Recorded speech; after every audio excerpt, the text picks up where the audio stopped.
나누시기를 바랍니다. 네. 사도행전 그 9장 1절에서 31절까지는요, 그 사울이 어떻게 이제 다메섹 도상에서 예수님을 만나고 또 다메섹과 예루살렘을 거쳐서 이제 고향인 그 다소로 이렇게 낙향하게 되었는지를 기록하고 있습니다. 사울에게 이런 일들이 벌어질 때 이제 오늘 본문 말씀, 우리가 함께 읽은 본문 32절부터는 그러면 이제 사도 베드로에게는 어떤 일이 벌어졌는지 이제 기록하고 있습니다. 우리 32절 말씀 함께 봉독합니다. 시작. 그때 베드로가 사방으로 두루 다니다가 루다에 사는 성도들에게 내려갔더니. 아멘.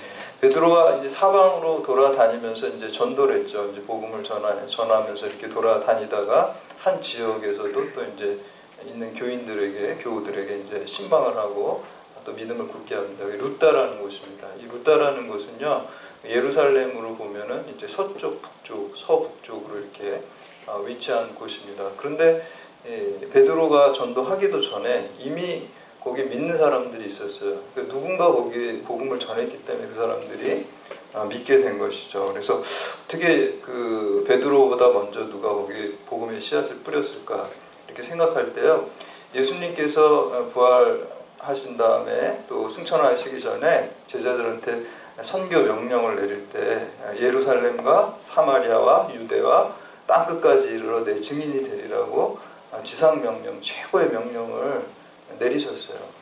그런데 이제 사람들은 자기 듣고 싶은 대로 들어요. 그 명령을 그대로 쫓아가는 게 아니라 자기가 듣고 싶은 대로 듣고 하나를 또 흘려버려요. 분명히 사마리아도 가고 유대 온 유다를 가고 땅끝까지 가려는데 제자들은, 사도들은 그렇게 안 했어요. 예루살렘만 있었어요. 계속. 거기 뭐 교회도 잘 되고 한 번 설교하니까 막 3,000명씩 갑자기 세례받고 막 이러니까 딴 데 갈 생각을 안 한 거예요. 그러니까 예수님이 분명히 말씀하셨는데 그거를 실행을 안 하고 또 마음에도 없었어요. 왜 그랬습니까? 태생적인 한계 때문에 그래요. 그 사람들은 히브리인이라는 그 의식이 강했기 때문에 예수를 믿고 나서도 그 고정관념에 사로잡혀서 그 지상명령을 지키지 않았습니다. 그냥 예루살렘에서만 여기가 좋사오냐고 하고 있었죠. 근데 어떻게 해서 그 복음이 퍼져나갑니까? 박해를 통해서 퍼져나가요. 그러니까 하나님이 일하시는 방법은 굉장히 다양한 방법입니다. 꼭 좋은, 우리가 생각할 때 좋은 방법으로만이 아니라 박해를 통해서, 고난을 통해서도 하나님의 선한 일들이 이루어지는 것을 볼 수가 있습니다. 그래서 7 집사 중에 한 명이 스데반이 순교를 당합니다. 7 집사는 다 헬라파 유대인들이에요. 근데 이 헬라파 유대인들은 좀 국제적인 감각이 있고 히브리파 유대인들하고는 좀 태생이 약간 다른 사람, 배경이 다른 사람들이에요. 그래서 스데반이 죽은 다음에 더 박해가 심해져서 다 뿔뿔이 예루살렘에서 흩어지면서 빌립 집사, 7 집사 중에 한 명인 빌립 집사가 헬라파 유대인인데 그 사람이 사마리아에 가서 처음으로 복음을 전하게 됩니다. 유대인들이 그렇게 싫어하는 사마리아에 가서 예수님의 명령을 따르는 거죠. 사마리아에서 처음으로 복음을 전하고 또 누구에게 세례를 줍니까? 에디오피아 내시에게 세례를 주면서 그 아프리카 선교의 선구자가 빌립 집사가 됩니다. 평신도 집사입니다. 평신도 집사를 통해서 아프리카 선교가 됩니다. 아프리카가 지금 가장 핫한 곳이에요. 지금 현재 가장 부흥의 역사가, 우리나라 70년대, 80년대 같은 역사가 지금 아프리카에서 일어나고 있습니다. 거기에 제일 처음에 복음의 씨앗을 심은 사람이 바로 이 빌립 집사입니다. 그런데 이제 이렇게 빌립 집사가요, 이렇게 한 기록이 8장 40절 말씀에 이렇게 끝나고 있습니다. 빌립은 아소도에 나타나 여러 성을 지나다니며 복음을 전하고 가이사랴에 이르니라. 이 아소도라는 건요, 이 지중해 연안에 이집트로 에디오피아 내려가는 그 밑에 서남쪽에 있어요. 근데 서남쪽에서 어디까지 올라가면 가이사랴로 이 지중해, 그러니까 우리나라 지도로 따지면 해남 정도에서 서해안을 따라서 쭉 신의주 쪽으로 이렇게 올라가는 거예요. 우리나라 지도로 그냥 생각하면. 그 왼쪽에 서해 바다가 아니라 지중해가 있는 거죠, 이스라엘은. 쭉 올라가면 그 루다라는 곳이 있습니다. 거기에 빌립이 복음을 전한 거예요. 그러니까 빌립이 이미 헬라파 유대인인 빌립이 복음을 전하고, 그 다음에 그 히브리파 유대인인 베드로가 지금 오늘 본문 말씀에 루다에서 에니아라는 중풍병자를 고치는 일을 보고 있습니다. 그래서 하나님께서 일하시는 것은요, 다양한 사람들을 통해서 일하세요. 그러니까 우리 교회 안에도 성도 안에도 나에게 부족한 게 내 동역자가 채워주는 거고요. 또 내 동역자가 부족한 모습을 또 내가 채워주는 거예요. 그렇기 때문에 내가 뭐 어떤 큰 능력이 있냐 없냐 이거는 별로 중요하지 않아요. 주님이 보실 때는. 중요한 건요. 우리에게 주님께서 주신 그 달란트가 다 있습니다. 각 사람에게. 나한테 있는 게 다른 사람이 없을 수도 있고요. 다른 사람한테 또 있는 게 나한테 또 없을 수도 있어요. 합력해서 선을 이루라고 하신 거예요. 예수 그리스도를 머리로 해서 우리가 각 지체가 한 몸을 이루라는 것이죠. 그래서 그렇게 일하시는데 우리가 주신 달란트 그것을 여러분이 지금 처한 그 허락하신 그 곳에서 최선을 다했느냐 안 했느냐 이게 중요한 거지 나에게 달란트가 많냐 왜 저 사람보다 나은 달란트가 적냐 이런 거가 중요한 게 주님이 볼 때는 중요한 게 아닙니다. 그래서 한 달란트라도 주님이 주신 달란트를 가지고 내가 지금 속한 곳에서 얼마나 주님의 사명을 잘 감당했느냐가 주님 보실 때 가장 중요한 거예요. 그래서 여러분들이 오늘 여러분에게 주신 주님이 나한테 주신 달란트가 무엇인지 그것을 열심히 활용하셔야 되고 오늘 여러분들에게 처한 그 곳, 그 직장이든 학교든 또 지금 섬기는 교회든 여러분 경찰대학교에서 오셨으니까 여기 주님이 섬기라고 여러분 보내신 거예요. 그러니까 여기 계신 동안 여기를 최선을 다해서 주님 교회를 몸된 교회를 섬겨야 되는 거예요. 이게 사명입니다. 그래서 그렇게 했을 때 그런 사람들을 통해서 하나님께서 놀라운 구원의 역사를 이루어 가십니다. 그래서 오늘 특별히 베드로가 이 루다라는 곳에서 이 애니아라는 중풍병 환자를 고치는 이 사건을 통해서 우리의 믿음을 새롭게 결단하는 시간 되시기를 주님의 이름으로 축원합니다. 첫 번째 그 믿음이라는 것은 삶의 자리로 정돈된 삶의 자리로 되돌아온 것이 믿음입니다. 우리 33절 34절 말씀 함께 봉독합니다. 시작. 거기서 애니아라는 사람을 만나매 그는 중풍병으로 침상위에 누운 지 8회라. 베드로가 이르되 애니아야 예수 그리스도께서 너를 낫게 하시니 일어나 내 자리를 정돈하라 한데 곧 일어나니라. 아멘. 여기서 이 루다라는 곳에 애니아라는 사람이 몇 년 동안 중풍병을 앓았어요. 8년을 앓았어요. 여러분 그 병원에 입원해서 일주일만 있어도요 아주 그냥 괴로워요. 빨리 집에 가고 싶고 너무너무 그냥 있는 것 자체가 힘들어요. 근데 8년 동안 아파서 중풍병 움직이지도 못하고 누워 있었다 그러면요 그 고통과 절망은 이루 말할 수가 없을 거예요. 본인도 그렇고요 그 간병하는 가족들도 마찬가지예요. 그러니까 누가 한 사람이 중병에 걸리면요 그 가정이 다 무너지고 힘들어지는 거예요. 절망적이고 우울해지는 거예요. 그런 우울한 상태에 있는 그 애니아를 그 베드로가 봤을 때 그 마음속에 예수님의 마음이 부어졌어요. 긍휼의 마음이 부어진 거예요. 그러니까 우리가 믿음으로 사는 것은 예수님의 마음을 가지고 살아가는 거예요. 그냥 그런 사람 봐도 뭐 감각도 없다 그러면 그 사람 영적으로 죽은 거예요. 예수의 사람이 아니에요. 사랑이 없는 겁니다. 그 사람을 봤을 때 긍휼한 마음이 들고 내가 도와줄 게 뭐 없나 이런 생각이 들어야지 그게 믿음의 사람이고 예수의 사람입니다. 예수님의 사랑이 부어지고 그 마음이 부어지고 또 한 가지는 내가 이 사람을 예수의 능력으로 고칠 수 있겠다는 믿음이 부어졌어요. 긍휼의 마음과 믿음의 마음이 부어지면서 입으로 선포했을 때 치유되는 놀라운 역사가 일어났습니다. 그런데 우리가 여기 가만 보면 베드로가 선포할 때 예수 그리스도께서 너를 낫게 하시니 일어나라 그냥 이렇게만 말하지 않았어요. 잘 보시면 예수 그리스도께서 너를 낫게 하시니 일어나 내 자리를 정돈하라.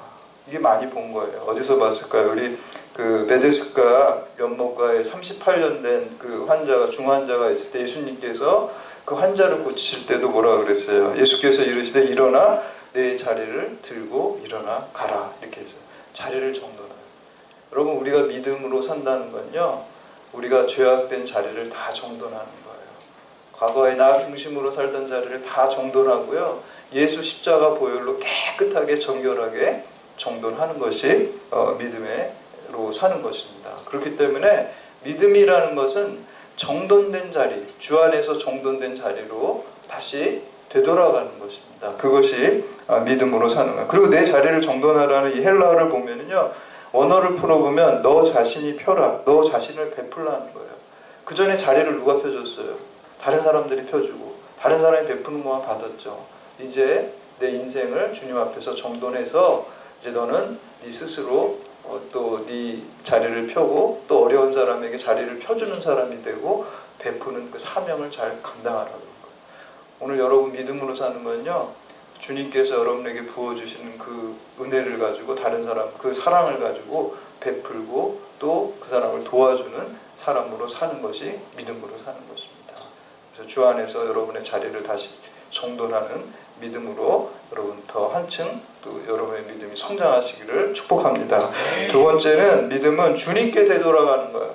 정돈된 삶의 자리로 되돌아 주님께 되돌아가는, 우리 35절 말씀 함께 봉독합니다. 시작. 룻다와 사론에 사는 사람들이 다 그를 보고 주께로 돌아오니라. 여기 돌아간다는 거는 되돌아간다는 거죠. 그래서 단순히 뭐 이렇게 우리가 나가다가 우리 경찰대학도 나가다 로터리에서 우측으로 가고 이렇게 또 이렇게 돌아서 좌측으로 갈 수도 있지만, 돌아온다는 건 한 방향, 어디로 돌아가는 거예요.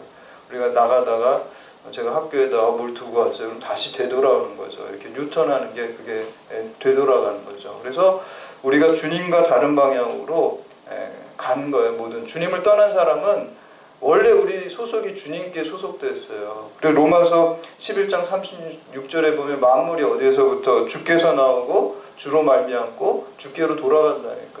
예수 안 믿는 사람도 사실 다 주님이 창조하시고 하나님이 창조하셨기 때문에 다 하나님한테서 나온 사람들이에요. 그래서 주님께 돌아가는 게 처음 가는 게 아니라 원래 자리로 가는 거잖아요. 사실 믿음을 갖는다는 거는. 그러니까 우리가 믿음으로 사는 거는요, 우리가 그리스도인이건 또 불신자이건 간에 주님께로 다시 되돌아가는 거예요. 원래 자리로 가는 거예요. 원래 우리가 거기 있었어요. 그래서 그것이 믿음으로 회개하는 것입니다. 우리 베드로전서 1장 24절 25절에 보면 모든 육체는 풀과 같고 그 인생이 추구하는 것들이 뭐 돈, 명예, 권력, 욕망이라는 게 풀의 꽃과 같아서 풀이 치들고 또 꽃이 떨어지지만 또 주님의 말씀은 세세토록 영원하다 그랬어요. 주님께 돌아간다는 것은 말씀으로 돌아간다는 거예요. 요한복음 1장 1절에 보면 태초에 하나님이 계신 하나님이 말씀이라 그랬어요. 우리가 지금 하나님께 돌아가는 건 말씀으로 돌아가는 거예요. 말씀을 읽고 묵상하고 말씀에 순종하고 말씀이 하나님의 뜻이 담겨있는 말씀을 쫓아 살아가는 게 주님께 돌아가는 게 말씀으로 돌아가는 것이 바로 주님께 돌아가는 것이고, 그러한 인생이 영원하고 또 주님의 뜻을 따라 사는 사람이 영원토록 거한다, 주님과 함께 거한다 그랬어요. 그래서 여러분들 믿음은 주님께 되돌아가는 것입니다. 마지막으로 세 번째, 믿음은 하나님 나라의 본향으로 되돌아가는 것입니다. 우리가 누가 죽으면 뭐라 그래요? 돌아가셨다 그러죠. 믿지 않는 사람들도 그 말을 해요. 그러니까 벌써 그 말 속에 다 우리가 원래 이곳이 고향이 아니라는 의미가 들어있는 거예요. 돌아가셨다. 원래 고향으로 돌아가셨다. 여러분 이 육신의 고향들이 있죠. 뭐 서울, 부산, 뭐 아산, 천안 고향이 있지만 원래 진짜 고향은 본향은 다 우리 똑같아요. 동양이에요. 천국이 우리의 본향입니다. 그래서 믿음으로 산다는 것은 원래 이 세상이 전부가 아니라는 걸 알아야 돼요. 이 세상의 것은 다 지나가고 없어진다고 그랬어요. 영원한 것은 진리가 아니에요. 아무리 화려하고 좋아 보여도요, 영원한 것은 이 보이는 것들, 영원하지 않는 것들은 진리가 아니에요. 다 없어지는 것이. 오히려 그것 때문에 우리가 화려한 것들 때문에, 영원하지 않은 것 때문에 영원한 것을 놓칠 수가 있어요. 그러나 영원하신 하나님의 말씀, 영원하신 하나님께로 우리가 돌아가는 것이 진리의 삶, 영원한 생명을 얻는 삶을 사는 것입니다. 그래서 이 세상에 보이는 것들이 다가 아니라 본향이 전부다. 본향이 영원한 것이다 라고 생각하고, 히브리서 그 11장 16절로 보면은 믿음의 사람들에게 이렇게 그들이 이제는 더 나은 본향을 사모하나니 곧 하늘에 있는 것이라. 이러므로 하나님이 그들을 하나님이라 일컬음 받으심을 부끄러워하지 아니하시고 그들을 위하여 한 성을 예비하셨다 그래서 거기로 우리가 돌아가는, 영원한 도성으로 돌아가는 것입니다. 19세기에 미국의 선교사님이 계셨어요. 이분은 남미에 가서 한 40여 년 동안 평생 그 오지에서 정말 원주민들을 대상으로 십자가 복음을 모르는 사람 생명의 위협을 느끼면서 그냥 복음을 전했어요. 평생 동안. 그렇게 40여 년을 그 남미에서 이제 복음을 다 전하다가 이제 나이가 들어서 은퇴해가지고 다시 미국으로, 고향으로 배를 타고 이렇게 왔어요. 근데 배를 타고 항구에 이제 미국의 고향에 딱 도착해서 내리는데 그 배에 누가 타고 있었냐면 미국 대통령이 타고 있었어요. 근데 이 대통령이 남미 휴가 갔다 왔다고 휴가 마치고 이제 다시 미국으로 돌아온 거예요. 근데 딱 내리니까 그냥 군함대가 그냥 쫙 빵빠레를 막 울리고 사람들이 막 그냥 수천 명이 나와가지고 대통령을 영접하고 환호하는 거예요. 근데 이 선교사님은 그걸 이렇게 보면서 옆으로 뒤로 살짝 혼자 조용히 이렇게 가서 자기 숙소로 가는데 마음이 너무 안 좋은 거예요. 그러면서 이렇게 기도를 그 숙소에서 하는데 눈물을 흘리면서 그런 게 주님 너무하십니다. 저는 평생 동안 오지에서 제 인생 다 들여서 선교하고 주님의 복음을 위해서 그렇게 했었는데 제가 고향에 돌아왔는데 저를 반겨주는 사람은 아무도 없고 제가 혼자 이렇게 이 숙소에 혼자 쓸쓸하게 돌아왔습니다. 주님 너무하십니다. 그렇게 기도를 하고 있는데 주님께서 그 마음속에 어떤 음성을 들려주시면 야, 너 왜 그렇게 울고 있냐? 너 지금 아직 고향에 돌아온 것이 아니지 않냐? 네가 고향에 이제 돌아오는 날에는 저 군악대의 나팔 소리가 아니라 천군 천사의 나팔 소리를 들려주고 또 이 레드 카펫이 아니라 황금길로 내가 길을 깔아주고 내가 직접 너를 영접하겠다. 이렇게 음성을 들려주셨다는 거예요. 여러분, 우리가 믿음으로 사는 것은 천국 본향으로 돌아갈 때 주님께서 우리를 영접하시는 그것을 기억하면서 그 믿음으로 다시 되돌아가는 것입니다.